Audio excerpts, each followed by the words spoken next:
Oh, look at you. You Look son at of that a bitch. stash. That's Woo! a nice stash you got there.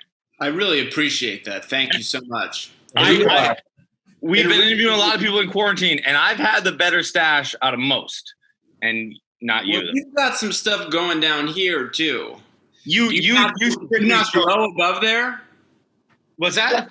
Do you not grow above there, or is that groomed? Not at all. Nothing. Yeah, No, he gets like patches, and it just looks like it's a disaster. horrible. Yeah, so that's a beard for you. Well, what he was doing for a while was curling it, and he became like a cartoon villain almost, and that was a thing. But you've got a whole look to you going on. I feel like you're kind of like a hipstery mixologist, Brooklyn bartender type of like tough. I like it. Oh, please. What I'm really going for, if I do this, it's like an 80s baseball card. Yeah, that's even better. Yeah. I like that. It's like a Ron Guidry. Yeah. I don't know who that is, but I laughed anyway. No, Ron Guidry's spot on. That's a great one. I like that look. I think to the novice, it's a Don Mattingly look, but there you go. All right. To an expert, is Guidry a Yankee? Yeah. Oh yeah. Okay, so fuck him. Unbelievable baseball cards. Some tops, close-ups that are just. This is flaring out. I just took a shower, so it's a little wet, but when it's dry, it really gets some. Yeah. Do it. Yeah. You were looking when quarantine first started, and you were teaching your daughter. You were helping teach her with the Zoom classes. Yeah. You were looking cool as hell. Like you looked really. You had the beanie on. I remember in one of them, and I was like, cold. "What's that?" It was cold. I was just like, look, I was like, "Fuck, Max looks awesome here. Max looks really." I originally started just growing the beard, and then everybody was like, "Don't touch your face," and it was getting itchy. Yeah. It's not easy. It's not. You got to push through that. Yeah, this feels like it's not good for my health. Like my beard might kill me. So I shaved it, and then I was like, well, I shouldn't shave the whole thing. And now I have a mustache. And then I left the mustache, and my wife and kids hated it, and which made me like it even more. Yeah. Then you double down on it. Then it's skin, kids. Yep. Do you have any about the mustache? Obviously, Nick did not like the mustache in New Girl. Does it make you think of that at all? Well, Jake and I are still really close, and we talk often. And I just hosted a online Comic Con panel for his new show, Hoops, which is going to be on Netflix. It's really funny. But I moderated the thing, and so we all got onto the Zoom, and he just gave me shit for the whole half hour about my mustache. That was the least believable part of New Girl. I was like, the stash looks great on him. There's no way anyone would dislike this, and he did not care for it. I think network television was not ready for a stash.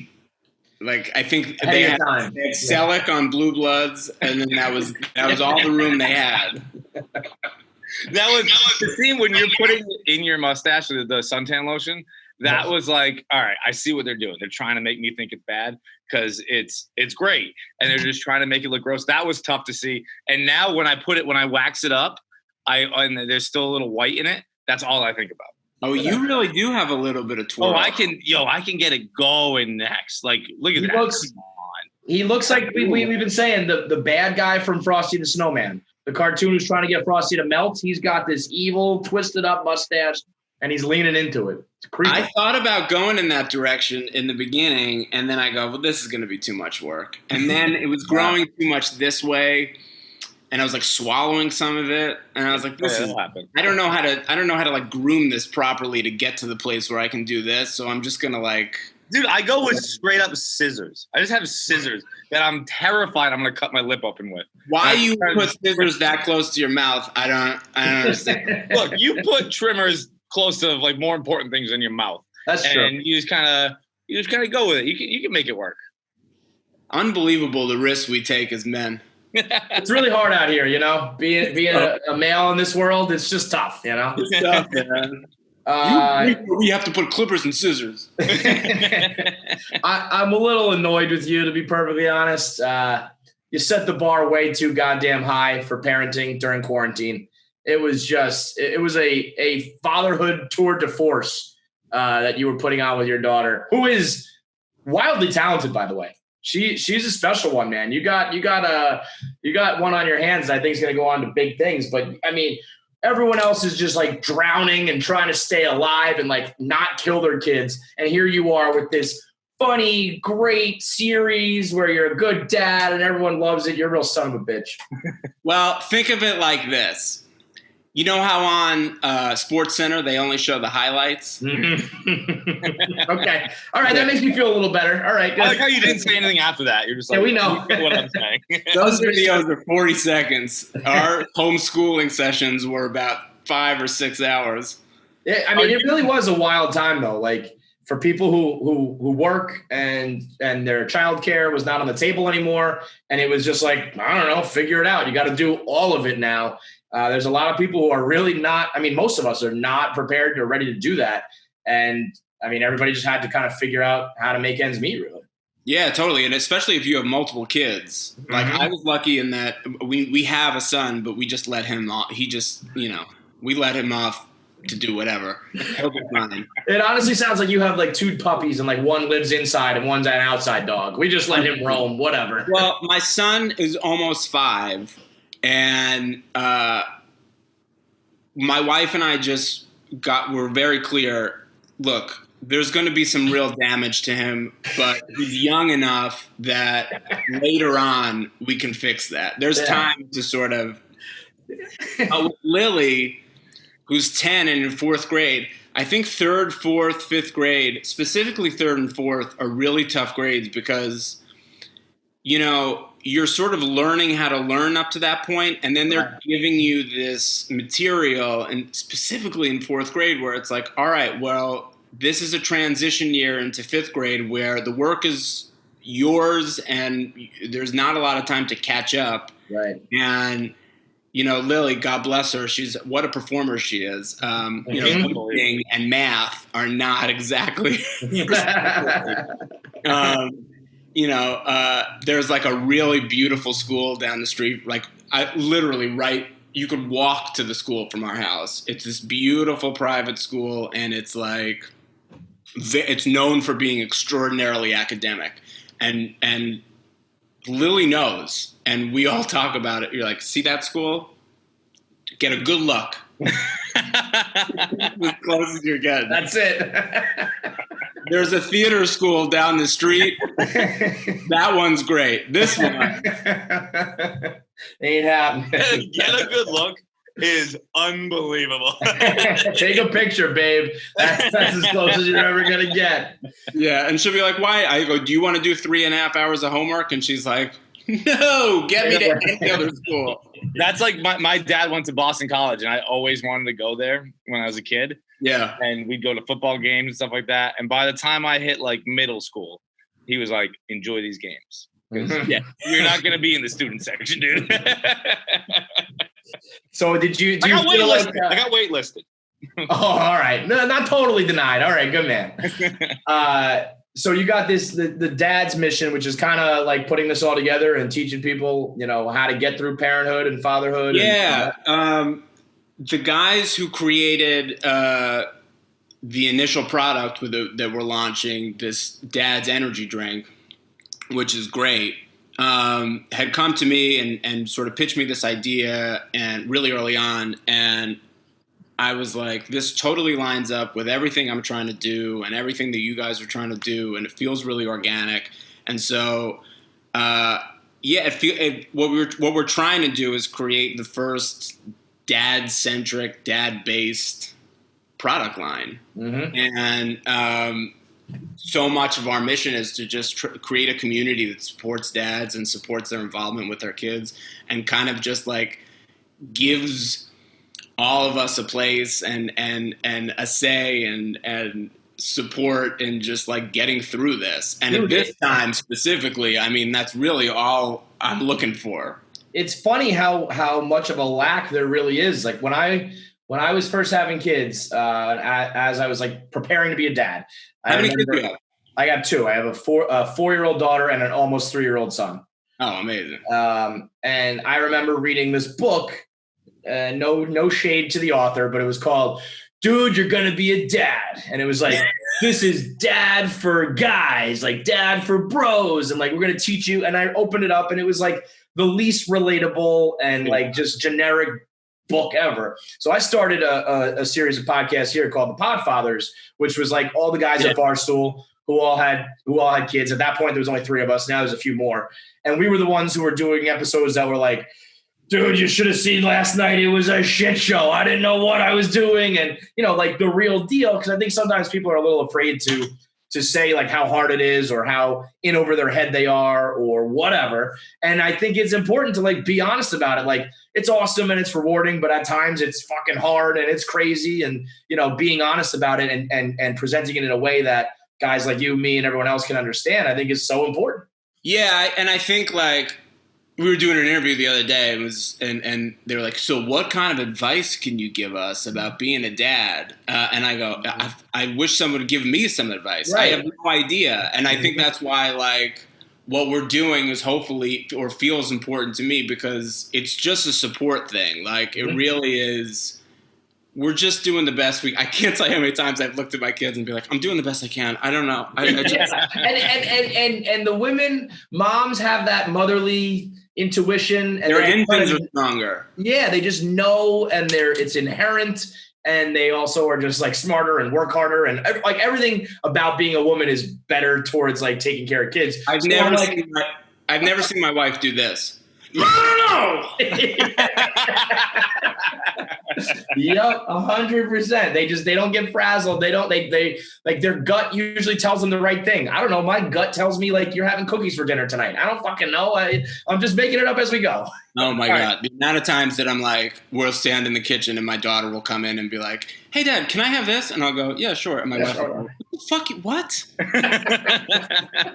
No. Can I ask you both a question then? Yeah. Huh? Can I ask you both a question? Why? Why have kids? Yeah, like sell me on it. I can't. Everyone is always like, I don't like. It's hard and it's awful. And like, I'm trying to budget. I'm trying to figure out what my budget could be if I move into a nicer apartment. I don't even, and it's hard for me. It's really hard. I don't know what I would do if like it's like, oh, by the way, you have another human you have to care for. Are you married? Let's start there, man. We got a long way to go. Once you get married, you get convinced. I'm not like pitching you to go to like, I think you should just go to Foot Locker today and pick up the new Jordans. I would do that. That would be an easy pitch. It is a hard thing, though. Well, I don't know. I find that I don't often pick up the phone and call my buddies or tell a story on the podcast when it's like a good one. I'm rarely ever like, I had a really like sweet moment with my kids last night where we connected and it was fun. Cause I find the funnier stories and the better stories to be like when shit's going off the rails. So they always hear like the horrible things from me. But I thought what you did with Lily was great, where it was like, this is some really touching stuff. Like you're seeing the good side of it. And yeah, maybe at times it's funny or difficult or you're like frazzled. But for the most part, it was like, this is the good side of it. Yeah, I mean, what we were trying to do is like we would take a moment from. Well, initially it started like I wasn't one of these people who was like, I'm going to put my kid front and center on my Instagram page, but it was so the idea of being her teacher and being thrust into this situation that none of us have seen before was so overwhelming and honestly scary. That I was like, this feels like what social media should be about, where you are isolated and alone and you have the ability to reach out to people through the internet and just be like, hey man, so this is happening. This is fucking weird and I'm real scared. Let's see how this goes. And then we got a huge reaction to it. And we were like, we should keep going. And then it's sort of morphed into these videos where we would take like a funny moment that happened, during our sessions and then film it in a way. And she was so good at it. But they were all like based on these real moments. And then we would throw it up and just hope that people would relate to it. And they did overwhelmingly. Was there any trepidation about putting? I know some parents are like, I don't put my kid, like you just said, I'm not going to put my kid on social media. Some people get like almost scared about it, especially being famous and in the spotlight. Was there any concern about like putting her out there, or was it all? Yeah, totally, a little bit. And then there was also a part of me, like, she's old enough to where she knows what Instagram is, and she loves TikTok and is on all this stuff, and so she's you've got to be the coolest kid at school right now. Right? I mean, what is school anymore? Well, not school. Yeah, the coolest kid on the block. I mean, she's Instagram famous. I think for like 5 minutes, and then after that, she was like, "Nah, I don't care." Yeah, beautiful. The innocence is so perfect. Yeah, she really it does it every once in a while. Somebody be like, "Oh my god, I love your videos." She's like, "Oh yeah, those things." Is she old enough to? Does she watch New Girl at all? Has she seen that, and does she understand what? I tried to show her a little bit. It really is too inappropriate for her. But one day, you wanted to see a little bit of it, and then I think she was just like, I don't know. Dude, you need to teach her, because Max, and I'm being dead serious about this, I think it's in the pantheon of sitcoms. I think I don't even think it's a crazy thing to say anymore. I think I feel like in the last 3 years, maybe it's become like a massive thing. And I think it's up there with with The Office, Parks and Rec. When I go to bed, I put on a show and I close my eyes and I kind of watch it. And the 4 shows I do it with are Sunny, The Office, Parks and Rec, and New Girl. That's company right there. Yeah, I mean, we had a really interesting shift. I think we were one of the first shows on Netflix. And then we just sat there for a while and people started going, oh, okay. And now it lives there. And it's so funny because now I'm on the show The Neighborhood, which has been an incredible experience and I love. But you can totally tell the difference between somebody who's approaching you and is a fan of The Neighborhood and somebody who's a fan of New Girl. And the people who come up to you who love New Girl are have this, their eyes are like this, and it feels like they just binged it that weekend. All 7 seasons. And they'll be like, we love it. And I'm like, I don't even have to ask what show. Josh Gad, we had Josh Gad on the other day. And I was asking him about Bear Claw, and he's like, dude, I get recognized in the street more as Bear Claw than anything else in the world. He's like, I did 2 episodes, I don't know if it was whatever it was, but he's like, I was on that show for 40 minutes total, as in acting time, not even screen time. And he's like, people run out to me in the street and they're like, oh my God, it's Bear Claw. And that's a guy, he's been Book of Mormon and Beauty and the Beast, major things. And he remembers the 2 minutes on New Girl. It's crazy. Well, it's great. That's what I think Paul Rudd would say that about when he was on Friends. Mm-hmm. Oh, really? Yeah. I didn't know he was on. I'm not a Friends guy. That's why obviously I didn't have it in my pantheon. I've never seen Friends. I don't dislike it. I'm not. You think it's weird that people on the internet are like, if they haven't seen a show, they're like, it's the worst. Kind of like me and Kevin with The Wire. The Wire, it's not that I haven't seen it, it's that I watched it and I don't like it, which I know is blasphemy to say. I think it's weird when people haven't watched it at all and say that it's bad. Then how could you possibly know? But yeah, I've watched it and I don't like it. And I'm done apologizing for it, Max. I'm done apologizing. I don't know that I ever got. The Wire is one of those shows where I'm like, one day. Yeah, well, that's also hard too. It's old enough now that it's I'll get to it after I binge the new this and the new true crime and the new documentary, and then you never really get it. What are you watching right now? What do you watch? Well, I have a real issue where, and this goes back to parenting, where it's so all in at all times, all day, where I'll get to I'll my wife and I are getting everybody down, and then it's around 9 o'clock where my daughter's going to bed. I'm just settling into bed. My wife gets into bed. The dog gets into bed, and we're like, let's watch something. Here we go. And no matter what, and this is not a knock on any show that we've tried. Awesome. Within 5 minutes, I'm out. Yep. I'm asleep at 9:15. There's what? no. What are you, Tom Brady?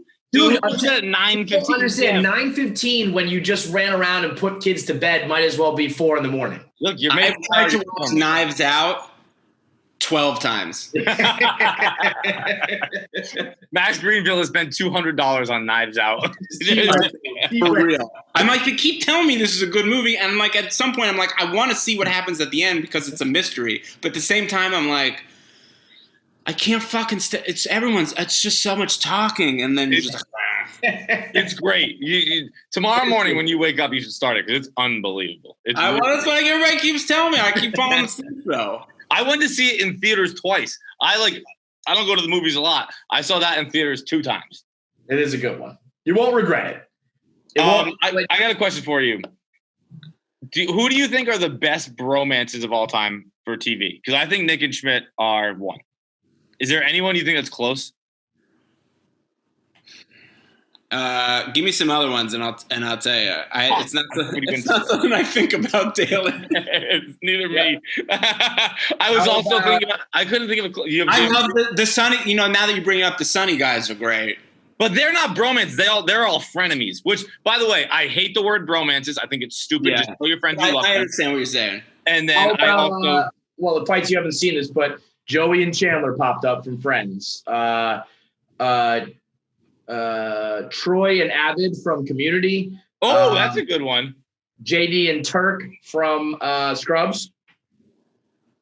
Another great one. This is a little reality. What about Riggins? Riggins and Street. Yeah, that's a good one. Sean and Gus from Psych. I know you're a big Psych guy. Oh, another great one. Mm-hmm. I'm reading I feel pretty strong about our chances in that group. Yeah, I mean, maybe Michael and Dwight have kind of a funny one from the office. No, that's not a bromance. That's a fucking power relationship. I don't know. It's Nick and Schmidt are the fucking like 2 most realistic, closest, like actual friendship I've ever seen portrayed in my. The list I just ran through was 15 bromances, and I mean, not one of them sniffed you guys. So if you put us, the only thing I'd say is if you put us together now. It's almost worse than it in real life. It's almost worse than it is or was on the show. Really? In what sense?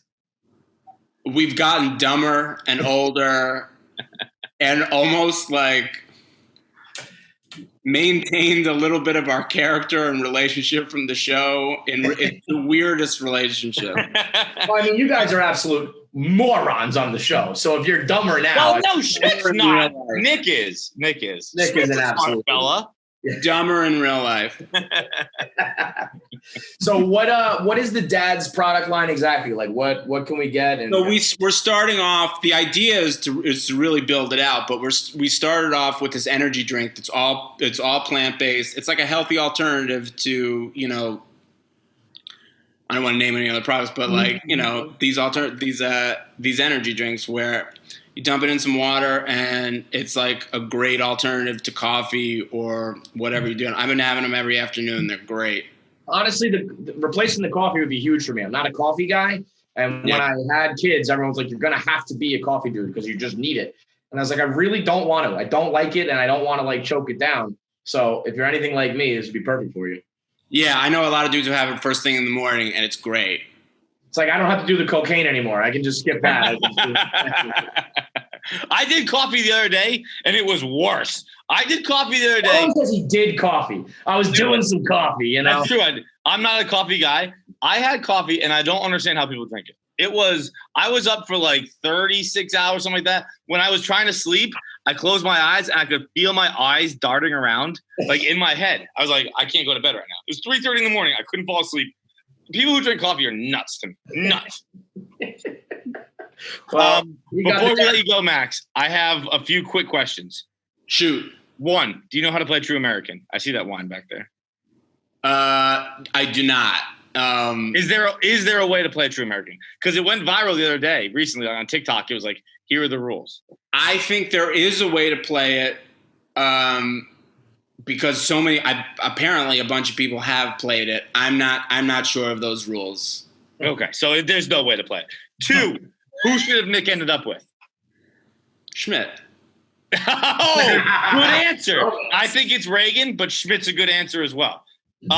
3, did you know a broken penis was a thing before it happened to you? Is it a real thing? Oh, man. I was hoping you were going to say that because guess what? We've interviewed Dennis Rodman, who broke his penis 3 times. 3 times. Thrice. You think that's true? Oh, I mean, if you know the worm, if you ever get a chance to talk to Dennis Rodman, it's very true. He said, I mean, I think of it as like 1 time is a crazy mishap. 2 times you're just being straight up reckless. 3 times you don't deserve to have a penis anymore. You should just get it taken away. Did he break it in the line of duty in action? He said he had a woman run across the room. He sat down. He was sitting down. She ran and jumped, and the idea was that he was going to go inside, and he did not land correctly and snapped it and blood and the whole 9. Yeah. I don't know if he got the cast like you did. By the way, that's one of my favorite scenes when you say friendship, pure, unadulterated friendship while you're getting scratched. That's a 10 out of 10 scene. It's, but I don't think Dennis got the cast, the full shebang. We thank you, dude. And the videos have been awesome. They've honestly been as like inspirational as they are funny. And I think the dad's line is coming from a guy himself who's like always looked for normal guy stuff for dads. It's a great idea. So be on the lookout for the energy drink. And obviously New Girl is incredible in the neighborhood now. So everything's great, man. Thanks so much for coming by. Awesome. Thank you, guys. I appreciate it, man. Thank you very much, Max.